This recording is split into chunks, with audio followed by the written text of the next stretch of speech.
চিংড়ি মাছ ভাজি করব টমেটো দিয়ে। এখানে চিংড়ি মাছ ভিজিয়ে রাখলাম আগে। এখানে টমেটো নিয়ে নিলাম। লাল শাক রান্না করব, লাল শাক কেটে নিলাম, এখন ধুয়ে নিব। এখানে মাছ নিয়ে নিলাম, মাছ দিয়ে লাল শাক দিয়ে রান্না করব। ভাত বসিয়ে দিলাম। এখন এই ছিল রান্নার আয়োজন আজকের। এখন লাল শাক রান্না বসিয়ে দিব। এদিকে ভাতও বলক এসে গেছে, একটু নেড়ে দিলাম। এখন লাল শাক রান্নাটা বসিয়ে দিলাম, কড়াই বসিয়ে তেল দিয়ে দিলাম। এখানে একটা ছোটো সব মশলা দিয়ে দিলাম। আসসালামু আলাইকুম, সবাই কেমন আছেন? আলহামদুলিল্লাহ আমরা ভালো আছি। আজকে আবার নতুন একটা ভিডিও নিয়ে আসলাম। এই মশলাগুলো কষানো হয়ে গেছে, পানি দিয়ে মাছ দিয়ে দিলাম। মাছগুলো এখন ভালোভাবে কষিয়ে নিবি।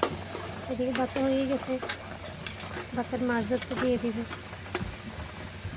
এই মাছ কষানো হয়ে গেছে, দিয়ে দিব শাকগুলো। শাক দিয়ে দিলাম।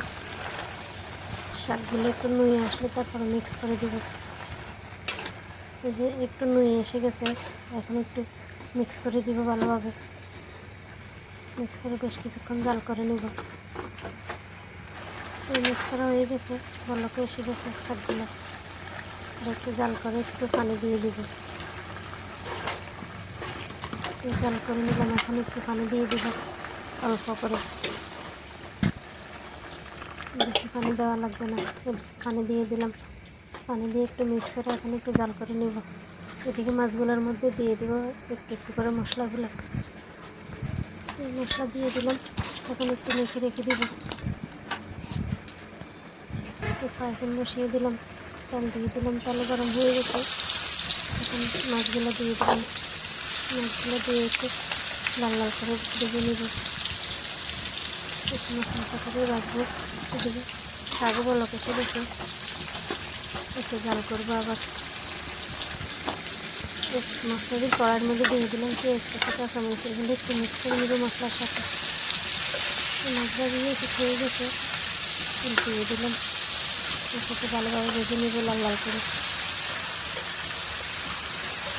অনেক সুন্দর হয়েছে। এদিকে শাকও হয়ে এসেছে, আর একটু জাল করে নামিয়ে নেব। শাক রান্না রেডি, নামিয়ে নিলাম শাক। বাচ্চার সাথে একটু চাকা দিয়ে দিলাম। এদিকে মাছ ভাজিও হয়ে গেছে, মাছ ভাজিগুলো এখন এক পাশ করে নেব। মাঝখানে দিয়ে দেবো পেঁয়াজ কুচিগুলো। পেঁয়াজ কুচিগুলো একটু হালকা কষে নেব। এগুলো ভাজা হয়ে গেছে, তেল কমে গেছে, এখন একটু তেল দিয়ে দেবো, তেল লাগবে। দিয়ে দিলাম তেল, এখন দিয়ে দেবো টমেটোগুলো। টমেটোগুলো কুচিয়ে রাখছিলাম আগে। এখন একটু একটু করে মশলা দিয়ে দেবো। মশলা দিয়ে বেশ কিছুক্ষণ জাল করে রাখি, সিদ্ধ হওয়া পর্যন্ত। এই টমেটো সিদ্ধ হয়ে আসছে, এখন মাছের সাথে মিক্স করে নেব। এবার ভাজি করলে অনেক মজা লাগে খেতে।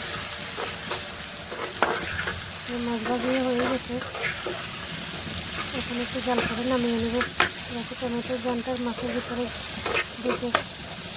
এই যে বেশ কিছুক্ষণ জাল করলাম, নামিয়ে নিলাম। মাছ ভাজিয়ে রেডি, অনেক সুন্দর হয়েছে। এই যে রান্না কমপ্লিট, এই ছিল আজকের রান্না। এখন দুপুরে কাজকর্ম সেরে খাওয়া দাওয়া করব। খাওয়া দাওয়া করে নেব। আজকে এ পর্যন্তই। সব ভালো থাকবেন, সুস্থ থাকবেন। যেখান থেকে ভিডিওটা দেখেন, ভালো লাগলে লাইক কমেন্ট করবেন। আল্লাহ হাফেজ, সবাইকে অনেক ধন্যবাদ। আসসালামু আলাইকুম।